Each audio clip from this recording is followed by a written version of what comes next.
Master Jet, ang asawa ko ay nagsimula sa government noong 1996. During time ng ma-hire sa DepEd, mayroon pang binigay ang GSIS na policy contract at nag-mature po ito last 2013 and pina-surrender niya ang kanyang policy contract.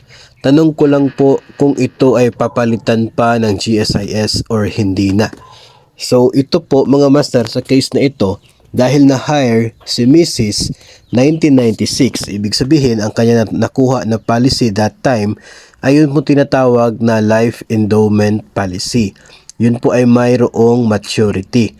Kaya noong nag-mature ay pinasurrender yung contract niya. Ngayon ang tanong, after nang mag-surrender sa contract at nananatili siya sa service, ay meron bang ipapalit? Meron po. And dahil 2013 nang siya ay nag-mature yung unang policy, yung 2013 kasi sakop na siya ng isang bagong policy.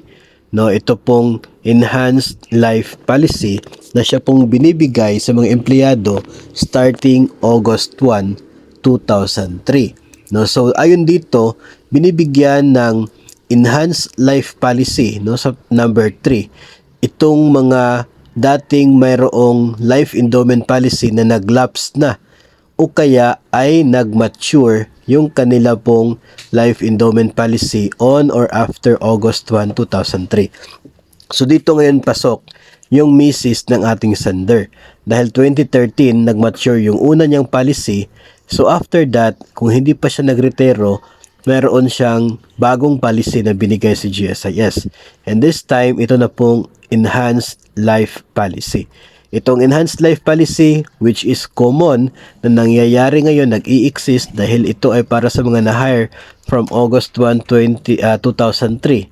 Ito po ay wala na siyang maturity. No? Kapag tayo ay nag-retire, doon na po natin makukuha yung maturity value, termination value ng policy na yon.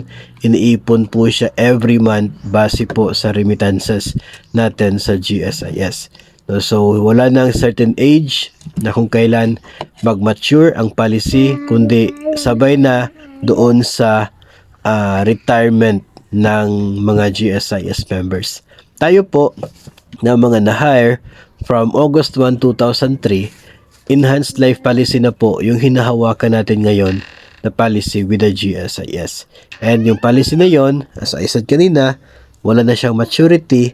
Makukuha mo yung total value niya na naipon niya from the time na tayo ay na-hire kapag tayo ay magretiro na.